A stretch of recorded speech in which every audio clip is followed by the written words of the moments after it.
So this is a little bit new. I'm giving this a test run, as they call it.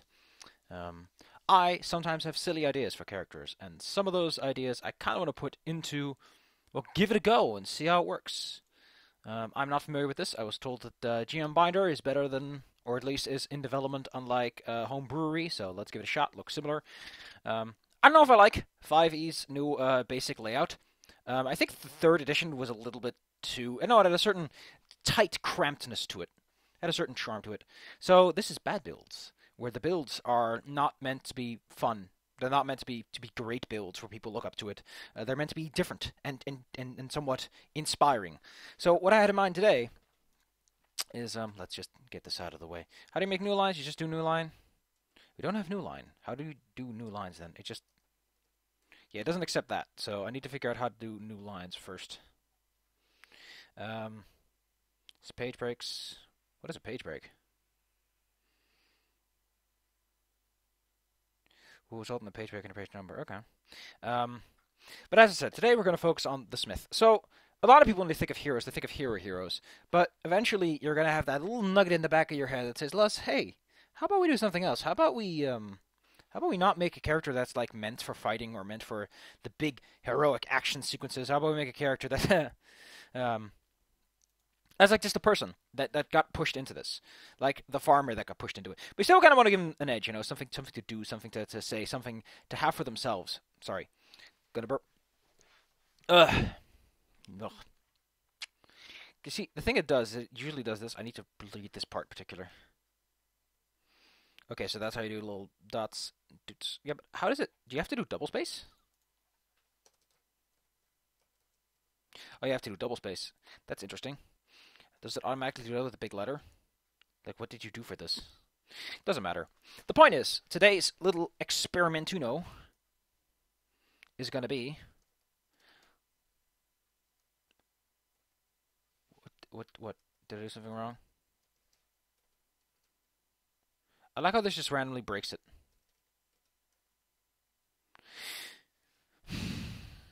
What did I break?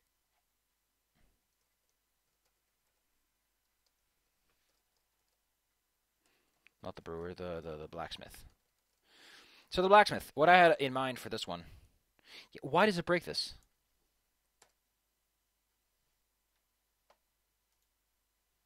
I guess it's just a weird bug.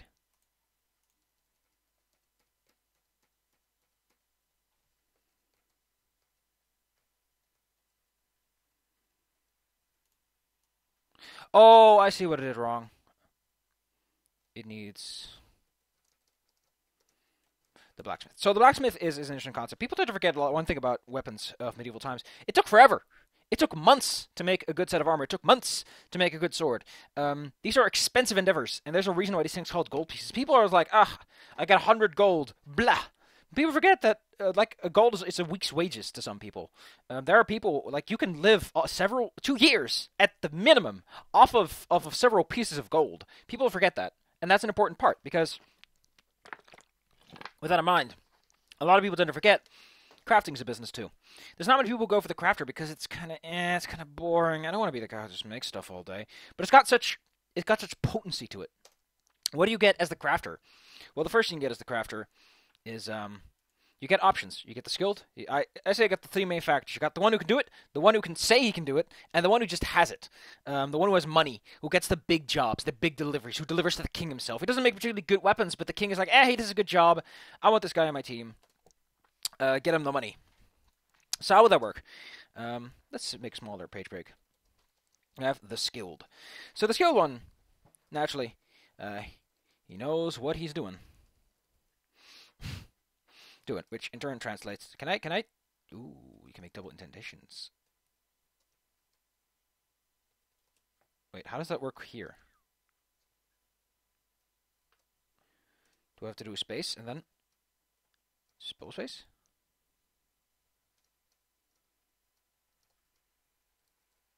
Okay. Oh, okay, that's how you do it. Neat, neat, neat. So he knows what he's doing. What sets the skills apart? Well, the skilled, they make their own stuff. They make their own equipment. You want to get a class. You want to get a class that just does it. They make their own equipment. That's what defines them. They don't buy from a store. Maybe they don't trust other stores. Maybe they just feel that their own stuff is better. Maybe it's nostalgia. Maybe they're the opposite way. Maybe they're the kind of person that makes stuff exclusively for other people. Like, imagine that you work at a store like this, and you're like, all my equipment goes to these people that go to war and die. I don't want my weapons because these people die, so there might be something wrong with them. Maybe they think they're cursed. Maybe they won't even sell to their own friends. Can you imagine being a blacksmith and all your life you sell to people and you know they're going to die because they go to war? You're a skilled blacksmith. You make some fine weapons, but you just never seen coming back. That's enough of the skill. The skill is this good idea. People tend to forget about it because you have to take feats for it. You have to do this or that, or it takes forever. And it's kind of the point. Is you need that downtime. If you don't have a GM that does downtime, if you have a GM that's like, but I don't make anything, do remember that like a lot of magical item concentration rules, usually there's like rules that make it kind of annoying to do properly. Maybe you have special tools for it. And let's just get into to another part that I feel is kind of important here. Is the RP benefits. What are the role-playing benefits of this all? Let's get down to that while I write down the other one. So, okay, this is weird. It's now doing a weird page break in both sides. I don't know why. That's a $sign. So what are the RP benefits of this? Well, first and foremost, you get a location. You get immediate access to a building that can be used... that can be used as a base because you own a store. If you are a blacksmith, you own a forge. A forge is in a building, which is usually adjacent to your house because then you can just get straight to work. A lot of people forget that people tended to work where they lived and they live where they worked. If you were a farmer, you didn't live in the city. You lived on the fucking farm. If you were a blacksmith, there was a forge directly below your house. Less land you had to own because if you just put your forge in your house is your forge, and bam. If you ever die, congratulations. Whoever's going to own that house is probably going to be a blacksmith. Now that's really good because it gives you a base. Now also, you have customers. As a blacksmith, you have customers to concern about. Now, these can be good customers. They can be good people. People that can help. People that, say, for example, they can offer skills or items. Just say that if you're a blacksmith, you produce weapons for someone, right? Like maybe he's a fencer and he thinks you're the finest man. He's the guy who comes to sharpen his sword, and you know him. You talk to him. You immediately have this NPC that's in your life, an NPC that GM can use against you, but also an NPC that you can call upon in times of needs. Say that you're going into a fight. You have this guy that wants your fucking swords. You've probably supplied weapons to the town guard. You know the captain. He trusts you because, hey, listen, I've worked with you. I've given you hundreds of gold pieces over the years to make weapons and armor. You probably know what you're doing. And wouldn't you think that the guard captain would be like, I guess it's technically economical, but he still feels he owes you one. Because all that back and forth establishes trust and honor and the sense of dependence. So he's like, if I don't help the blacksmith, he might not help me, or he might just spit at my sword or something like that. Like, he'll make an inferior one. Like, no matter how you think about it, you immediately have someone that can help. Now, unfortunately, it also means you can have the bad beans. Uh-oh, the bad beans. The bad beans are exactly what you think they are. Can I just remove this? No. Oh. Okay, so that's how that works. Good to know. It's a double space that pushes it forward. That's neat. So now you have the bad beans. What are the bad beans? The bad beans are customers that hate you. Customers that just have it out for you. Maybe the guard captain doesn't like you. Like he has to deal with you because you're the only blacksmith in town. And he just begrudgingly drags himself into the store, feet dragging behind him, and he holds up a bag of coin. He smacks it down on the counter and goes, "We need 5 more long swords before Monday and 3 more spears. Get it done." And he just walks out. He doesn't care. He hates you. He doesn't like you. And his relationship with you would have been just like, eh. But he has to deal with you on a consistent basis. When the swords are dull, he has to come up to you and say, "Make these swords sharp." Maybe he doesn't have an edge anymore. Like, it doesn't matter what level you are, but at some point he's either going to get aggressive, like he asserts dominance in the relationship, or he's sort of submissive and he's like, "I hate this." Maybe he'll push for other blacksmiths, like a new blacksmith comes into town, and he instantly starts chumming up this guy, and there's a fierce competition, which you might not be interested. The other new blacksmith might not be interested in this competition, but he's like, "I want to get rid of you," and you end up with a strong relationship. Maybe you have a guy who bought a sword from you, and it broke, because he used it wrongly. Like, he used a katana, and he just broke it, because he doesn't know how katanas are constructed or designed. Like, he just tried to, I don't know, cut on a wooden plate, and he just smashed it. Like, immediately you have a bad patron. You can have stable customers that aren't particularly friendly with you, but that can still help you out. They're like, hey, hello. And it's like, hey, listen, I heard about this and that. It's telling you have a constant flowing source of information. Who says you need to roll for gather information or investigation when you literally have a stream of just random people coming in who are like, hello, I need some cutlery. I need some small knives and forks made for my mess kit or something like that. Here's a pot I have. There's a dent in it. Could you hammer it out for me? Like, a blacksmith does more to make weapons. They also make like random tools and equipment. So suddenly your character has this huge clientele you can think about. Like, maybe you go by Miss Johnson, who lives out in the woods every couple of days because she needs a brand new fork because she keeps breaking them on her plate because she's kind of old and she doesn't know what she's doing anymore. But she's still strong enough to break her implements. So you go over there every day and you help, you sharpen her forks, you polish her knives a bit, make her feel appreciated and valued. It's a little walk, but it helps you keep you good. Now let's focus on something else. Let's go to the point that I like to call avoiding stereotypes. So, a lot of people tend to say, I'm a fighter man. I'm a fighting man. I'm a fighting man. I'm a man. I am the man. No. What if you're... Let's focus a bit differently. Actually, let's pull up the Pathfinder list for this in a second. But let me put it like this. What if you're a wizard? What if you're a blacksmith who does blacksmithing, but you're also a wizard off to the side? Like, off to the side, you're a guy that takes care of all the... You have a magic book collection. Like, over the years... man, I'm gassy. That was like hours ago, which is the part that gets me. So let's say that some of your customers are like wizards. Maybe someone was dragging their wizard behind them one day and the book fell out and you're like, And your character picks that book up and becomes a wizard. They learn magical spells. They learn how to make not just ordinary weapons, but they make magical weapons. And that's why everyone thinks their weapons are so good. It's not that they make good weapons, but the weapons are magical. I like this idea of your weapons suck, but the magical essence makes them on par. So they're magical and they have like plus 12 to their enhancement, but they're so terrible that without that plus 12, they wouldn't even dent a piece of butter. Suddenly your character has this tremendous touch to it. Maybe you just experiment on it. Maybe you try to use things like unseen servants to make your souls float about, to see just what kind of magics you can do. Like, every night, you don't work on your schematics of like how to make this new fancy sword for the guard captain, but you just sit there and you read through a book and you're like, this is an interesting theory about arcana. Maybe you go to the library and you just rent out a couple of books, like you spend your spare money, not on fancy new ores or equipment to bolster your racks, but just to get access to it. Do you cater to adventurers? Do you have a selection of like finest swords you've purchased and sold over the years? What are your financial reserves? If an adventurer came by with a sword that is worth twice your yearly wages, could you afford it, or do you just leave it there? It's a question you got to ask yourself, and suddenly you can look at it from so many directions. But let me pull up the Pathfinder class list because we're about to get pretty funky. So let's get down to the nitty. What's actually on my list here? Oh man. Why is that even there? Anyway, let's get down to the nitty and the gritty. So let's go through all the classes and see how they would fit in. Because I always like the idea of, let's focus on what your job is first. Let's focus on what your skill set is second. So, you're a blacksmith. And you're a cleric. Maybe you're a divine blacksmith. Maybe you're the guy that makes the candeliers, that makes the chandeliers, that makes the chains, that makes the fancy iron little inlays that go on the books. Maybe you also make books. I don't know, maybe you're just the guy that fixes the organ and you happen to have a connection with the gods and the gods are like, you are a devout and loyal follower, we will stand by you. And the divine energies you control are almost entirely because you do such good work for the church. Like, you're not an actual cleric, but the gods are still like, listen, you're great. You've done so much hard work for us. We will give you our power in times of need.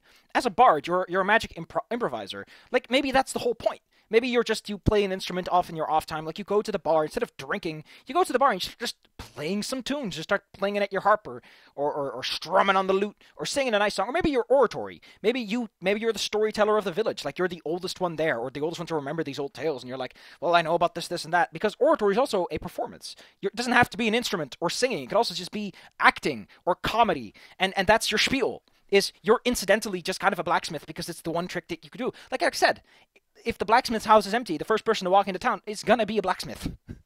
Whenever he likes it or not. And all this magic stuff is just something you do on the side. Like, you're like, hey, I can do magic. Whee! I can make things appear. Woo! But in reality, your day job is hit a hammer on some metal. Let's focus on some other ones. Okay, we got the monk. The monk is just like, maybe blacksmithing is how you focus your mind. Like, you're a blacksmith incidentally. In reality, you're busy for like years. You've been training yourself, honing your body and skill. You don't use a hammer. You use your bare hand to just smack, smack, smack the iron. You put them into the forge, hardening yourself, steeling your soul and mind. If you're a druid, it's a bit harder, because druids generally have metal restrictions. Usually druids can't wear metal armor, at least in 3.5. I remember that in Pathfinder, I think, too. In that case, look at it from this perspective. Perhaps you're a druid, like, of a more mechanical deity. Like, you're not of the force necessarily, but more of like an urban druid. Like, you're part of the city. Or maybe you're a druid in disguise, trying to learn the secrets. And it just so happened that the blacksmith's forge was empty that day, and the gods are the ones that shape the iron. The Fays grant you tremendous power to shape iron into any form and shape, while you yourself aren't truly a blacksmith.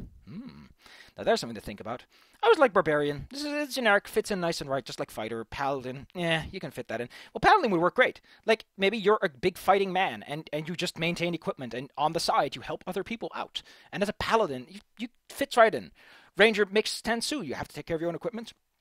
So you come back in. Sorcerer, nice and slotting. Nice, just slots right in. Alchemist. Well, alchemist, you might say, well, all this metal is just a byproduct of your experiments. Well, you're making these magical infusions, and you are boiling together the most potent of brews. You just so happen to make a whole lot of just conventional iron as a side effect. And you end up with this huge stack. And maybe as a magus, you could say, well, maybe you're trying to make a perfect sword to perfectly conduct your spells. Maybe there's only one type of sword or weapon. Like, you need the special mace made of a perfect round shape with powerful runes inscribed upon it. And so you're practicing to make that exact mace as you saw it in your dreams, as you need it to be. And see, as you think about this, as you really start going through, you start noticing that these elements, you instantly get a lot of characteristiix. You have some background, like where do you come from, how did you get here, why is this skill set in this area of expertise, why are you working like this? And it says so much, and that's why I like bad builds. Bad builds is you don't go, I'm a hero man, my powers are I can shoot eye beams. Instead you go, my character is a blacksmith, and he shoots eye beams so that he can cut his metal bars into smaller sizes. He uses it to sharpen the edges. He goes zip with a tiny baby eye beam, and bloop, sharp edge. Isn't that great? Wouldn't that be just fantastic? Like, out of this blacksmith, one day, the heroes, like this party of 3 of fantastical heroes of tremendous design, walk into a blacksmith one day, and the blacksmith, he turns on his seat. He's not very muscular. He's in fact quite slim and thin, and he looks very wizened with his eyes. He's got a slight scruffy beard. Well, not a real beard. He's got he probably hasn't shaven that morning, too busy reading in the books the previous night. And he looks at the adventurers and goes, well, I see that you are all a bunch of sword and board. And he chuckles a bit, and he pulls out, I don't know, perhaps he has a tiny metal, perhaps he has a hammer, and he uses that hammer to conjure up a spell, and the heroes are like, oh, this blacksmith knows spells. What is that? Bam. Instantaneously, your character just strikes an impression. But think about this, too. As a blacksmith, you have equipment. How does your blacksmith do magic? Like, eventually you're going to have to start making magical equipment because it's just on curve to have magical equipment. And your masterwork sword, maybe you're just that good. Because in 3.5, in Oriental Adventures, it is implied that that if you make a good enough weapon, it can mimic the effects of magical enhancement. You can have a katana that's just so fucking good that it's equivalent to a +2 weapon. Maybe that's how you do it. Maybe you're just so good, like, maybe you use alchemy to strengthen the steel in unusual fashions, giving it the properties of almost adamantine.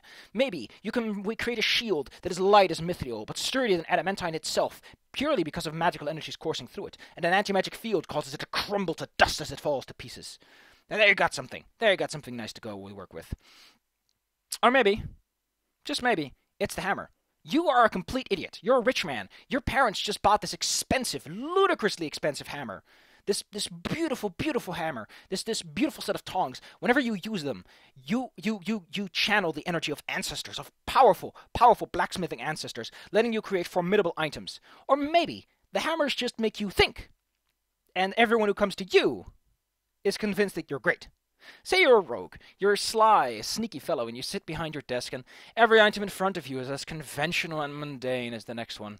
And you sit there, you sort of wiggle your nose, you scratch your nose, and you see someone walk in, and you go, good day, dear sir.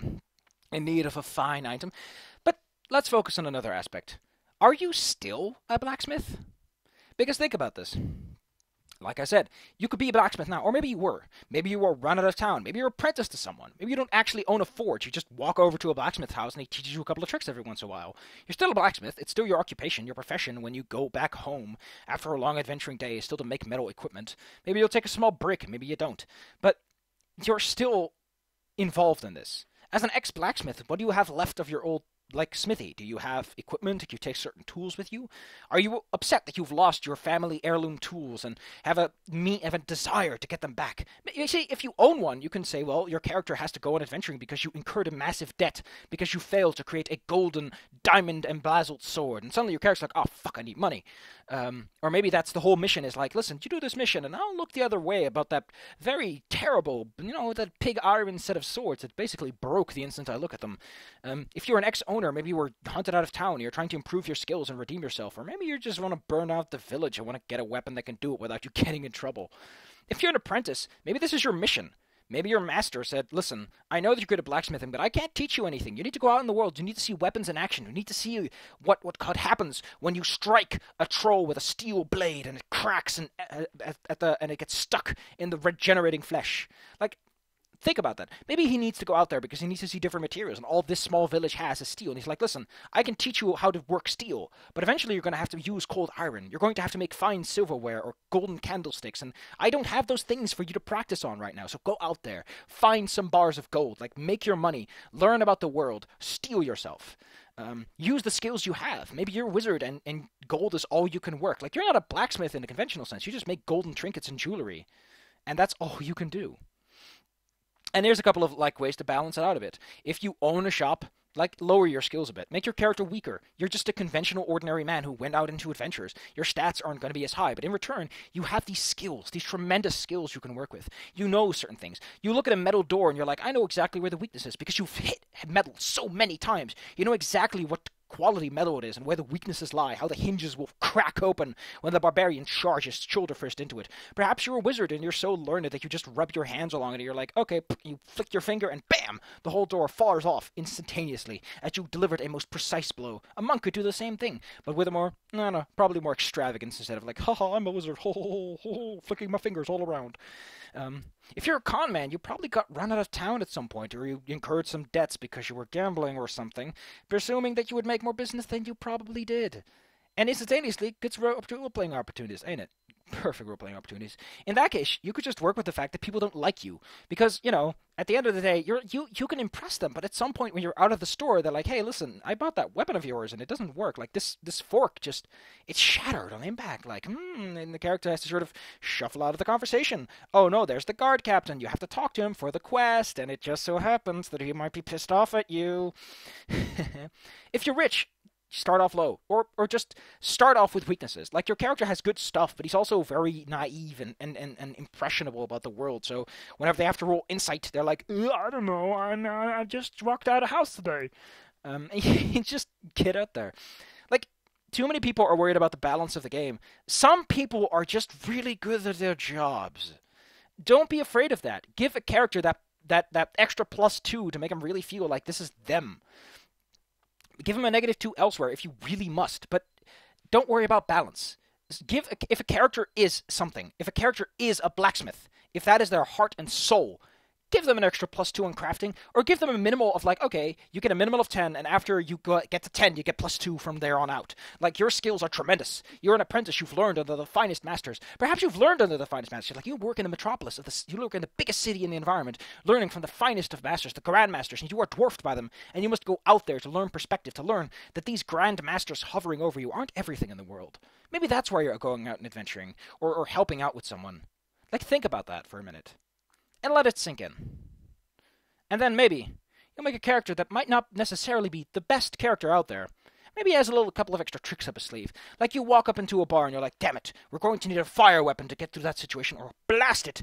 If only we had some sort of tool that could pry a magical crystal from its enchanted socket. And your character goes, well, it just so happens I'm a blacksmith who can make magical weapons. You spend hours, your friends, gathering expensive materials and resources. In weeks, you create a powerful crowbar that can pry anything from anywhere. They jab it in, and it wasn't strength or this magical quest, but this concentrated effort of your tremendous skills, the rogue stealing together money to buy the expensive bars of mithril, the fighter slashing and hacking his way through powerful creatures to collect dragon's horn, everyone using their skills as they can, and you, the ultimate blacksmith, putting every resource together and creating this powerful artifact that can do what needs to be done at the end of the day. Bam.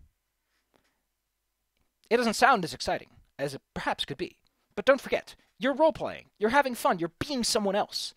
And sometimes someone else isn't the most exciting hero. Sometimes they're just a person with a skill, and trust me, not many adventurers know how to hit a hammer on a piece of metal. So that probably makes you more special than you might think. And that's what Bad Builds is all about. Something interesting, something different, something that people remember. Not because it's like that moment when the monk kicks the dragon in the face and he went, bleed, exploded. But the moment when the blacksmith walked out of his forge, exhausted, and held up a crowbar, split it into the lock of the Necronomicon, and just cracked open the eldritch horrors. What other man can say that he did so, not because he trained for years on end, but because he knows one thing that no one else knows in that entire party, and that's how to make one hell of a crowbar.